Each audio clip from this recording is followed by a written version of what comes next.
Okay, this is Stargate Research. And the most interesting thing I saw in the news this week was some scientists have discovered some way to search for wormholes. What are wormholes? Those are these used to be hypothetical ideas that you could take a shortcut between here and Proxima Centauri, another star system, to another planet altogether. So they've figured out some way to search for wormholes as if they already exist. Well, on sci-fi things like Stargate, these things do exist. They're called Stargates. So what does it really mean for all of us? How long is it going to take for them to find us a wormhole? I don't know. Next thing. The clock stopped. The clock stopped. Here. This is a watch of mine, and the second hand doesn't move because the battery is gone dead. What else happens when the clock stops? You're here. You're here. What's good about that? Means your mind is here.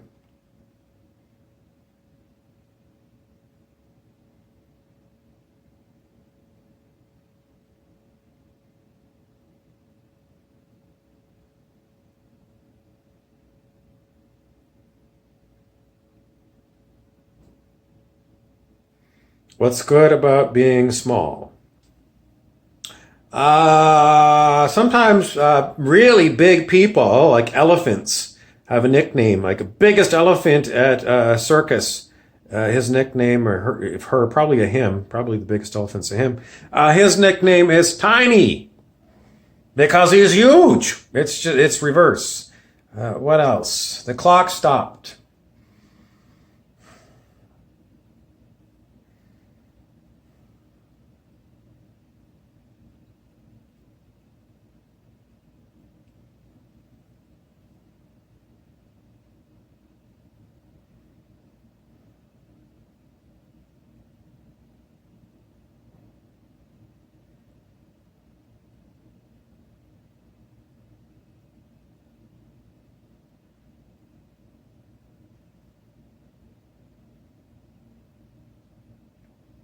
I'm never going to be able to gather enough information through listening to people's talks on YouTube or Instagram and or reading books or watching Netflix.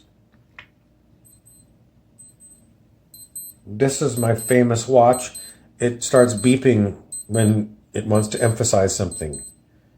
I don't set a timer on this thing. This watch is unique. I bought it a long time ago and it worked like a normal watch for a long time. And then something happened to it like magic. And now when it wants something emphasized, it will start beeping. There's no this one to reset it when the clocks change for daylight savings time. It takes me an hour and a half to watch a bunch of videos to figure out how to reset it. It's really hard. Casio makes these G-Shock ones. G-Shock, Casio. They're really hard to figure out how anything is on them. But along the way, this on all of its own, it starts, I'll be reading something or I'm talking to someone and it'll start beeping to say, yeah, we want you to pay attention to this. So whatever that was, it happens quite a bit. That's why I wear this watch. And this other one, I don't wear it because it stopped. It stopped. Okay, what else do we want to talk about? Should I or shouldn't I? Should I or shouldn't I?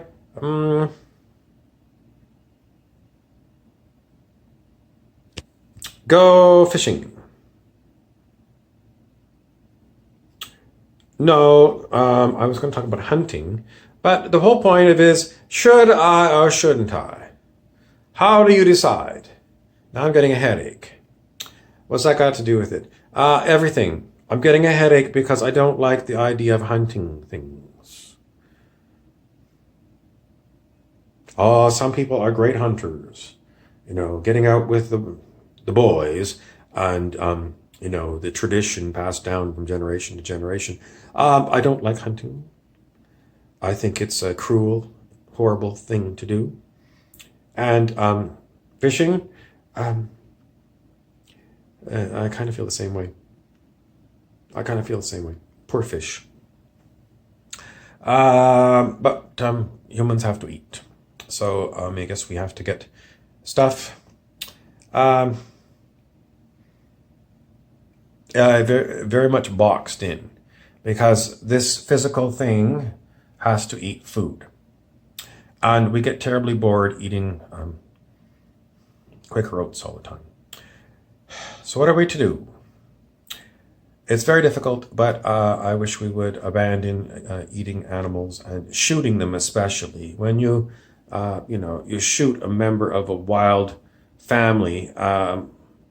It's a way harder thing for a wild animal to live in the wild than it is for a farmed animal. A farmed animal, all the food comes to it. It doesn't have to do anything. But the wild animals, the parents have got to teach the young ones how to survive. And the young ones, if they lose their parent because a hunter took it out, do these animals have any feelings at all?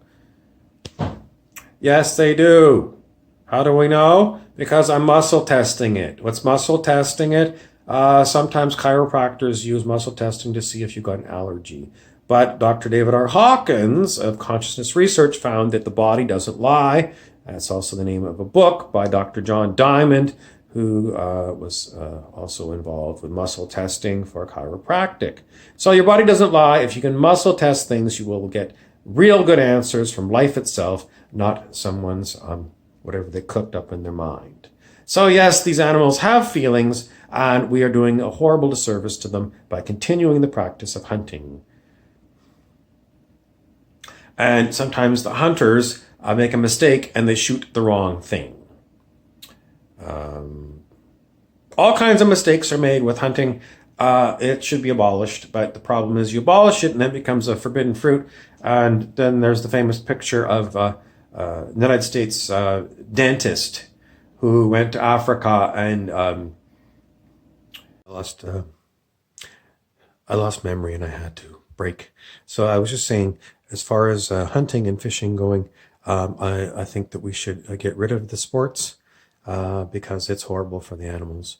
So how are we going to feed ourselves? Well, we're going to be looking for new technologies to turn nothing into nothing. In other words, we're going to get, this is so sci-fi, no one's going to believe it, but we are going to get technologies to give us whatever we need out of manifestation. When is this going to happen? Hopefully soon. But if it doesn't happen, then what are we going to do about hunting and fishing? Why don't you just take up a video game, Get a video game where you can shoot things. The problem is that it desensitizes you to killing things. You become a mad killer. But seriously, going around, I've already said it, it's not good for the animals. And you need to go out for a nature walk. Go for a nature walk. Don't bring your fishing rod. Some people say, well, they're the most conservation-minded people, the ones that like to have good, clean water for the fish. No, you got to stop fishing. And it's because, why? Because you don't need these fish to eat. But catch and release, you're hurting the fish. You're getting a hook in their little lip. If you got a hook in your lip, you think that wouldn't hurt? What if you rip it? You think you might feel a little shitty? Well, the fish don't want that anymore. What are you supposed to do in the meantime? Go find a new hobby. Take up self-help books. Go for a walk in the woods. Find a nice tree and sit down and meditate in the sunshine. Leave your guns at home. Leave your fishing rods at home. How's this going to go over? Oh, no one that's a hunter or fisher is ever going to listen to me. I'm just putting out there, though, I'm muscle testing and telling you the animals don't want you to hunt them. The fish don't want you to fish for them anymore. What are you supposed to eat?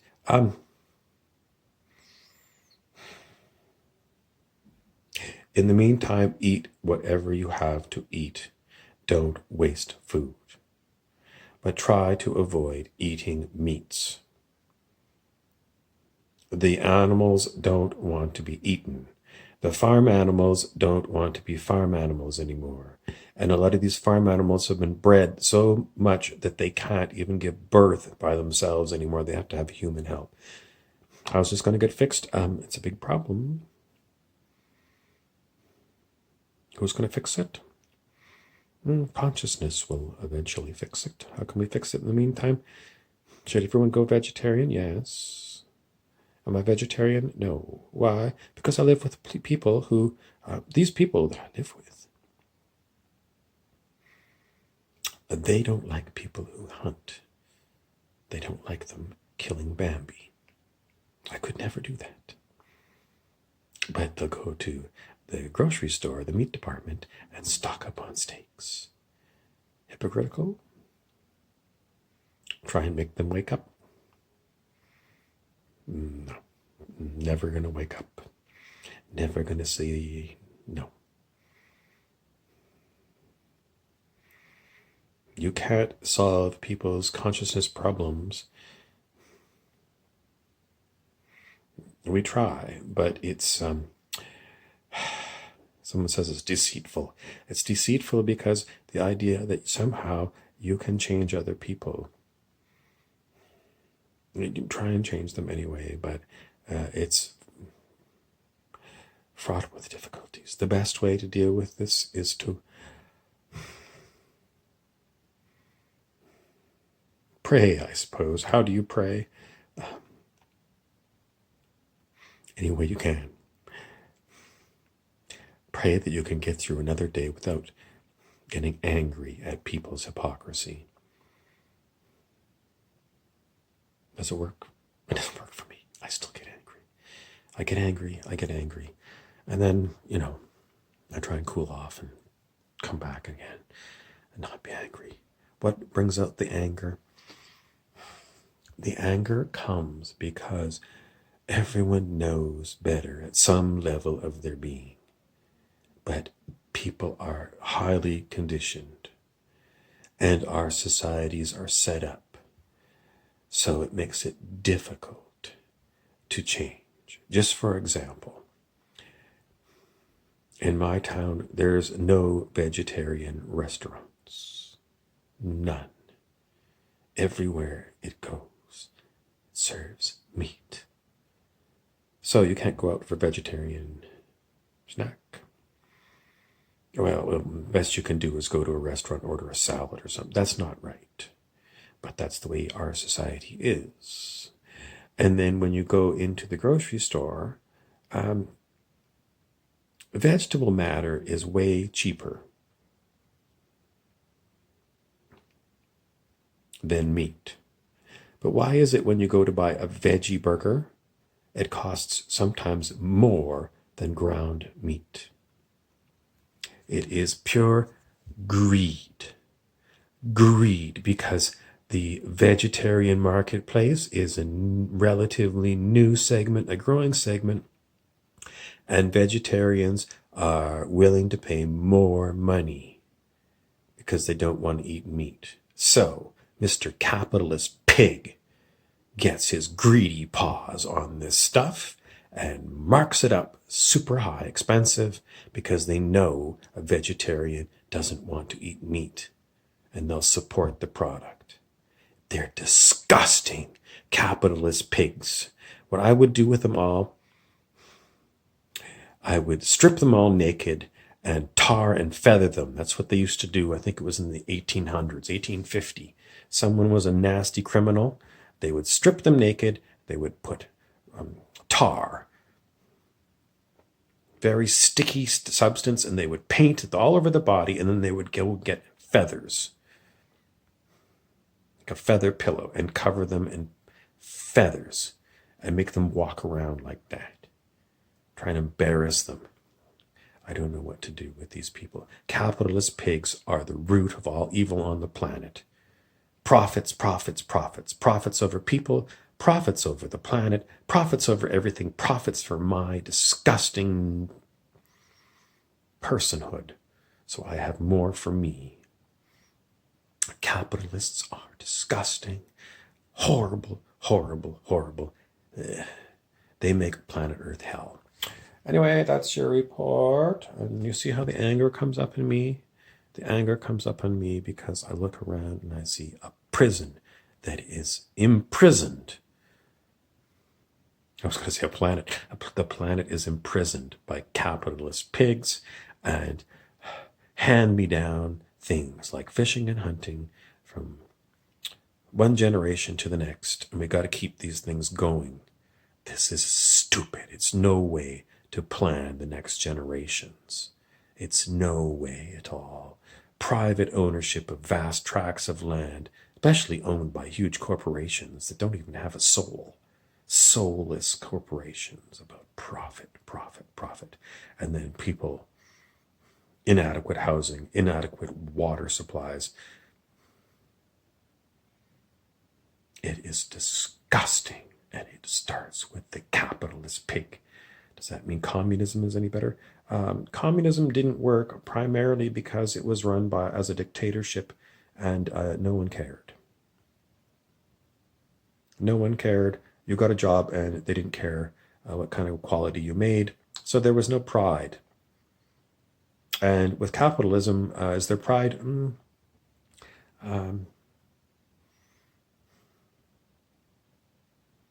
Maybe with some people. But primarily people do it because they need the money. They need the money and